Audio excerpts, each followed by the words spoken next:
আজকের ভিডিওটিতে আমরা নবম শ্রেণীর ক্ষেত্রফল সংক্রান্ত উপপাদ্য এই অধ্যায়টি নিয়ে আলোচনা করব।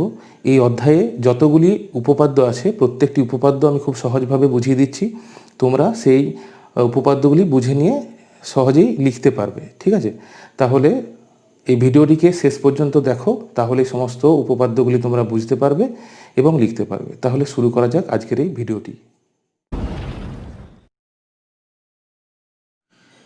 প্রথমে যে উপপাদ্যটি আছে সেটি হচ্ছে, যে সকল সামান্তরিক একই ভূমি ও একই সমান্তরাল সরলরেখা যুগলের মধ্যে অবস্থিত তাদের ক্ষেত্রফল সমান। ঠিক আছে, তাহলে প্রশ্নে যখন পড়বে তখন এই বিবৃতিটাই পুরোটাই তুলে দেওয়া থাকে, যে প্রমাণ করো বলে নিয়ে এই বিবৃতিটি পুরোটা দেওয়া থাকে।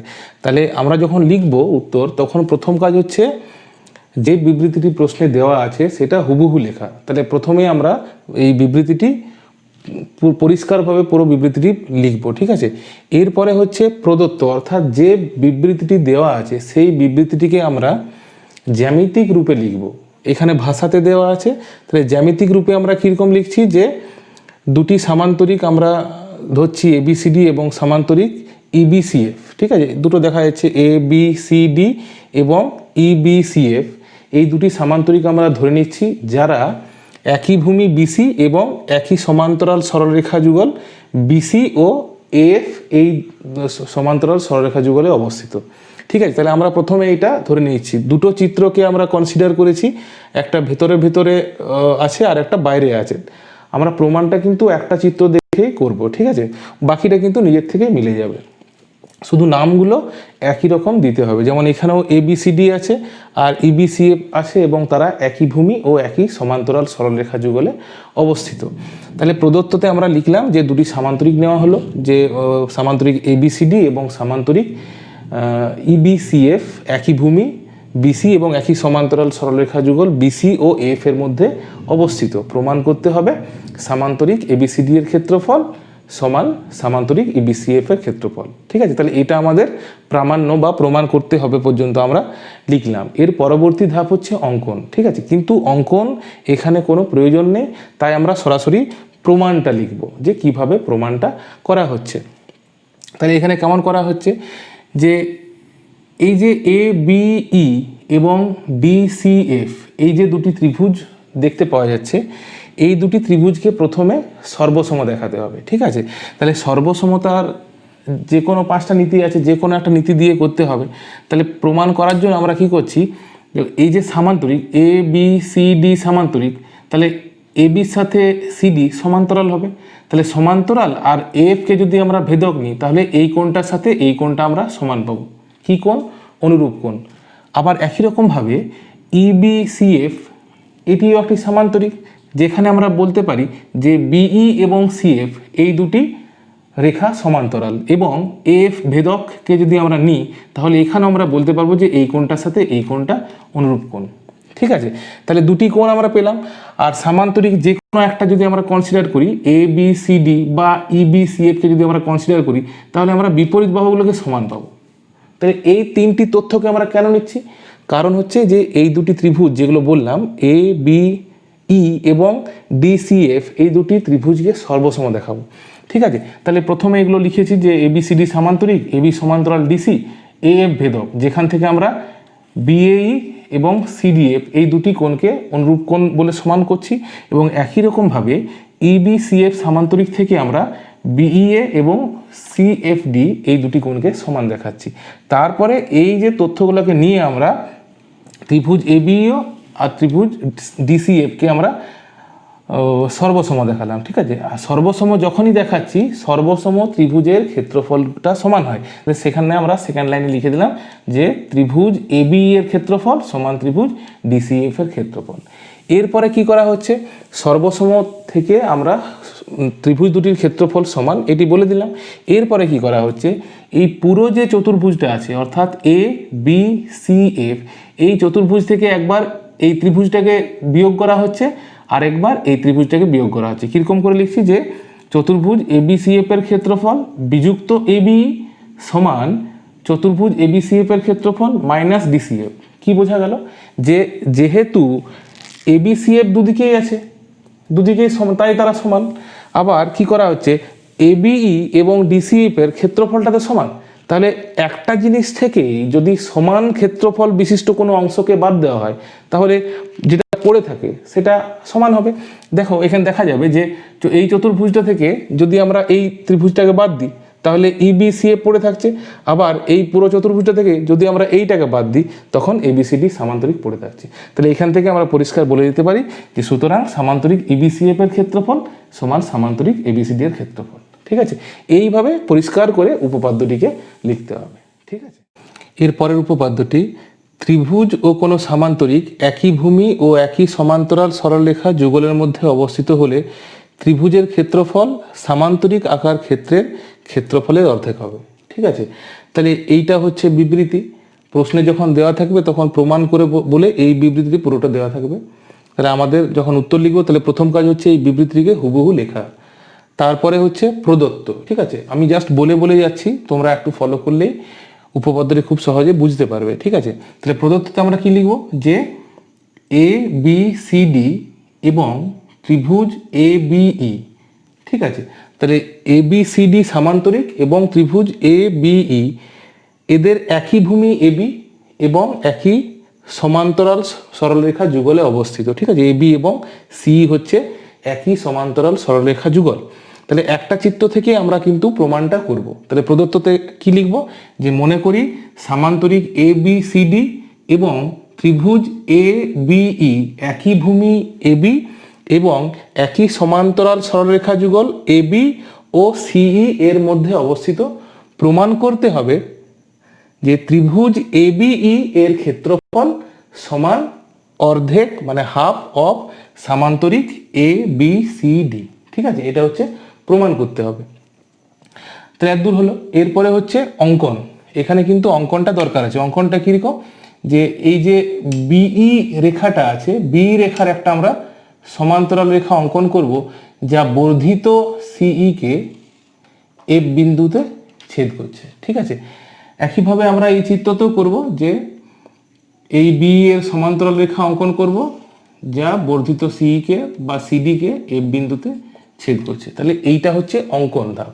তাহলে অঙ্কনটা আমি আরেকবার বলছি, যে বিই এর সমান্তরাল রেখা অঙ্ক এ বিন্দু থেকে বা এ বিন্দু দিয়ে বিই এর সমান্তরাল রেখা অঙ্কন করা হলো যা বর্ধিত সিই কে এফ বিন্দুতে ছেদ করে। এই কথাটি কিন্তু দুটো চিত্রের জন্যই প্রযোজ্য। ঠিক আছে, এর পরের ধাপ হচ্ছে প্রমাণ। ঠিক আছে, তাহলে এই প্রমাণটা আমি বুঝিয়ে দিচ্ছি। প্রমাণটা কিরকম, এ বি ই এফ, যখনই আমরা অঙ্কনটা করলাম তখন এ বি ই এফ একটি চতুর্ভুজ উৎপন্ন হয়েছে যার এবি এবং ইএফ এটা সমান্তরাল কিন্তু আগের থেকেই ছিল। ঠিক আছে, যেহেতু এবি এবং সিএফ এটা সমান্তরাল সরলরেখা যুগল, তাহলে এবি সমান্তরাল ইএফ এটা আমরা বলতেই পারি। এবং এই যে বিই সমান্তরাল এএফ এটা কিন্তু আমরা নিজেরা অঙ্কন করলাম। তাহলে চতুর্ভুজ এবিইএফ এর বিপরীত দুজোড়া বাহুই কিন্তু সমান্তরাল, তাই আমরা এ বি ই এফ কে একটা সামান্তরিক বলবো, যে সামান্তরিকের এই হচ্ছে একটা কর্ণ। ঠিক আছে, তাহলে এ বি ই এফ এর একটি কর্ণ হচ্ছে এই, আর আমরা জানি এই সামান্তরিকের কর্ণ ওই সামান্তরিককে দুটি সর্বসম ত্রিভুজে বিভক্ত করে। তাহলে কি আমরা লিখতে পারবো, যে ত্রিভুজ এ ই এফ সমান ত্রিভুজ এ ই বি, এ ই বি এটা সমান লিখতে পারছি। কেন লিখতে পারছি, কারণ তারা সর্বসম। ঠিক আছে, এরপরে আমরা তাহলে এখানে কি লিখবো, যে অতএব এ বিই বলে এই যে এখানে এই বি লিখেছি সেটাকে আমরা লিখবো এ বি ই সমান half সামান্তরিক A B E F, A B E F. ঠিক আছে, তাহলে এইটা আমরা লিখতে পারলাম। এরপরে কি বলবো, যে এ বি সি ডি তো সামান্তরিক বলাই ছিল, আর এ বি ই এফ একটা সামান্তরিক আমরা পেলাম। আর আমরা আগের উপপাদ্যে কি শিখলাম, যে একই ভূমি এবং একই সমান্তরাল সরলরেখা যুগলে সামান্তরিকগুলির ক্ষেত্রফল সমান। তাহলে আমরা ওটা লিখবো, যে যেহেতু সামান্তরিক A B C D O সামান্তরিক ABEF একই ভূমি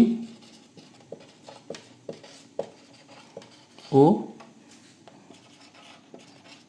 একই সমান্তরাল যুগলে অবস্থিত, অতএব সামান্তরিক ABCD সমান সামান্তরিক ABEF। ঠিক আছে, তাহলে এটা আমরা লিখে দিতে পারলাম। এরপর আমরা কি করব, যে যেহেতু এই ত্রিভুজটা ABEF এর অর্ধেক, তাহলে আমরা সরাসরি লিখে দেবো যে সুতরাং ত্রিভুজ ABE সমান হাফ সামান্তরিক ABCD। ঠিক আছে, যেহেতু ABCD এবং ABEF একই ভূমি একই সমান্তরাল যুগলে অবস্থিত, তাহলে আগের উপপাদ্য আমরা শিখেছি যে তাদের ক্ষেত্রফল সমান হয়। তাহলে আমরা একটু আগে দেখালাম যে ABEটা সামান্তরিক ABEF এর অর্ধেক, আর যেহেতু তাদের ক্ষেত্রফল সমান তাই আমরা বলে দিলাম যে ABEটা হাফ সামান্তরিক ABCD। তাহলে এইভাবে এই প্রমাণটা আমরা লিখব। ঠিক আছে, এরপরের উপপাদ্য, একই ভূমি ও একই সমান্তরাল সরলরেখা যুগলের মধ্যে অবস্থিত ত্রিভুজগুলির ক্ষেত্রফল সমান। ঠিক আছে, তাহলে যে বিবৃতিটি দেওয়া আছে আমরা উত্তর লেখার সময় এই একই বিবৃতি হুবহু লিখব। তারপরে লিখব যে প্রদত্ত ABC এবং ABD এই দুটি ত্রিভুজ একই ভূমি AB এবং একই সমান্তরাল সরলরেখা যুগল AB ও CD এর মধ্যে অবস্থিত। প্রমাণ করতে হবে যে ABC ত্রিভুজ এবং ABD ত্রিভুজের ক্ষেত্রফল সমান। ঠিক আছে, এত পর্যন্ত লেখা আছে যে প্রমাণ করতে হবে এত পর্যন্ত। এরপরে একটা অঙ্কন প্রয়োজন। কি অঙ্কন, যে AB এবং CD এই সমান্তরাল সরলরেখা যুগলে অবস্থিত এবং AB কে ভূমি ধরে একটি সামান্তরিক অঙ্কন করা হলো। ঠিক আছে, তাহলে একটা সামান্তরিক, এইভাবে একটা সামান্তরিক অঙ্কন করলাম। ঠিক আছে, তাহলে এটার নাম দিয়ে দিলাম P। ঠিক আছে, এটা P নাম দিয়ে দিলাম। যদি মানে আমি এই রেখাটা সমান্তরাল অঙ্কন করলাম, যদি সমান্তরাল না হয় তো আলাদাভাবেও অঙ্কন করা যাবে। ঠিক আছে, তাহলে ABPD হচ্ছে একটা সামান্তরিক, ওই একই ভূমি এবং একই সমান্তরাল যুগলে অবস্থিত। তাহলে এই অঙ্কনে আমরা এটা লিখব যে AB কে ভূমি ধরে এবং AB ও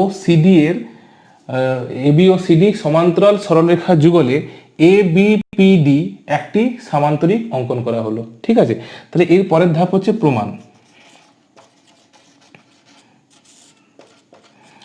কিরকম প্রমাণ, আগের উপপাদ্যগুলো দিয়ে কিন্তু এই প্রমাণটা হবে।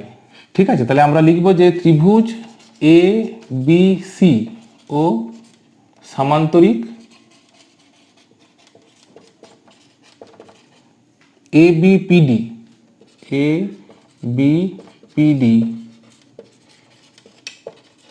একই ভূমি একই সমান্তরাল যুগলে অবস্থিত, অতএব ত্রিভুজ ABC সমান হাফ সামান্তরিক ABPD। ঠিক আছে, তাহলে আমরা ABC ত্রিভুজের জন্য যেমন লিখলাম সেরকম ভাবে আমরা ABD ত্রিভুজের জন্য লিখব। তাহলে আবার ত্রিভুজ ABD ও সামান্তরিক ABPD একই ভূমি ও একই সমান্তরাল সরলরেখা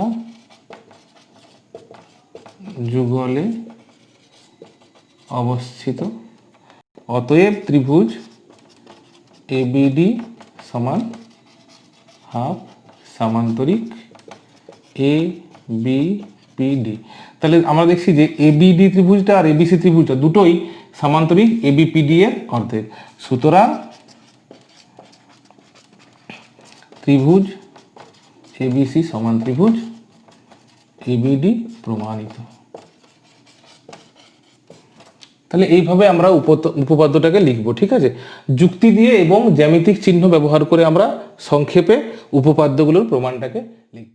এর পরের উপপাদ্য, সমান সমান ক্ষেত্রফল বিশিষ্ট ত্রিভুজাকার ক্ষেত্রগুলি একই ভূমির উপর এবং ভূমির একই পার্শ্বে অবস্থিত হলে তারা একই সমান্তরাল সরলরেখা যুগলের মধ্যে অবস্থিত হবে।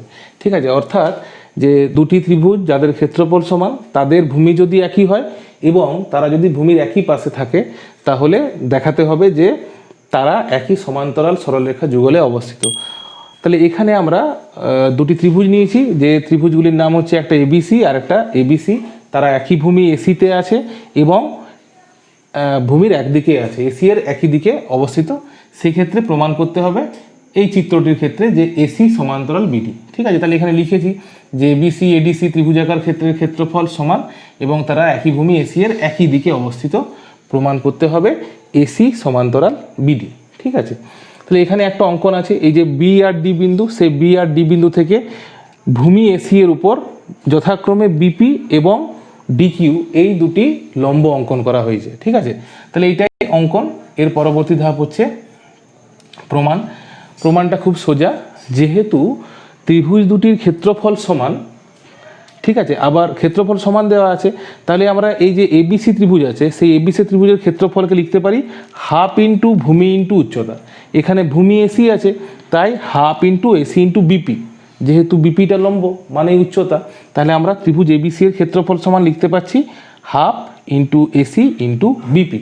ঠিক আছে, এখানে উল্লেখ করে দেওয়া আছে যে এসি ভূমি আর বিপি হচ্ছে উচ্চতা। একইভাবে আমরা এডিসি ত্রিভুজের ক্ষেত্রে লিখতে পাচ্ছি যে হাফ ইন্টু এসি মানে ভূমি আর ডিকিউ, ডিকিউ হচ্ছে উচ্চতা। তাহলে যেহেতু এই দুটি ত্রিভুজের ক্ষেত্রফল সমান, তাই আমরা এই ডান দিকটাকে আমরা লিখতে পাচ্ছি যে তারা সমান, যেহেতু তাদের ক্ষেত্রফল সমান। এবার হাফ আর হাফ ক্যান্সেল হয়ে যাচ্ছে, ভূমি এসিটা ক্যান্সেল হয়ে যাচ্ছে, পড়ে থাকছে বিপি সমান ডিকিউ। ঠিক আছে, তাহলে বিপি সমান ডিকিউ এখানে পাওয়া গেল। আবার বিপি আর ডিকিউ যেহেতু এসি এর উপর লম্ব, মানে একটা সরল রেখার উপরেই যদি যতগুলো লম্ব থাকে সব লম্বগুলোই সমান্তরাল হয়, তাহলে বিপি আর ডিকিউ যেহেতু একই রেখা এসি এর উপরে লম্ব, তাই আমরা বলতে পারি যে বিপি সমান্তরাল ডিকিউ। এখন চতুর্ভুজ বিপিকিউডি, এই যে চতুর্ভুজটা, সেই চতুর্ভুজটাই আমরা কি পাচ্ছি যে বিপির সাথে ডিকিউ সমান এবং সমান্তরাল। আর আমরা সামান্তরিক অধ্যায়ে শিখেছি যে কোনো চতুর্ভুজের যদি একজোড়া বিপরীত বাহু সমান এবং সমান্তরাল হয়, তাহলে সেই চতুর্ভুজটিকে আমরা বলতে পারি সামান্তরিক। তাহলে এখানে বিপিকিউডি একটি সামান্তরিক, যেহেতু বিপি সমান ডিকিউ আর বিপি সমান্তরাল ডিকিউ, তাই আমরা এই চতুর্ভুজটিকে সামান্তরিক বলছি। আর সামান্তরিক যেই হয়ে গেল, তাহলে আমরা বলবো পিকিউ সমান্তরাল বিডি, অর্থাৎ এসি সমান্তরাল বিডি। তো এইটা এখানে লিখে দেওয়া আছে, তাহলে সহজভাবে এই প্রমাণটাকে লেখা গেল। ঠিক আছে, তো এইভাবে তোমরা মোটামুটি সমস্ত উপপাদ্যগুলো লিখবে, যতটা পারবে সহজভাবে লিখবে এবং জ্যামিতিক চিহ্ন ব্যবহার করে লিখবে। ঠিক আছে, তাহলে আজকে এই পর্যন্তই। তোমরা এই ভিডিওটাকে বন্ধুদেরকে শেয়ার করো, যাতে তোমাদের সমস্ত বন্ধুরা এই ভিডিওটি দেখতে পারে এবং উপপাদ্যগুলিকে সহজে শিখে নিতে পারে। ঠিক আছে, সবাই ভালো থাকো, সুস্থ থাকো, বাড়িতে থাকো।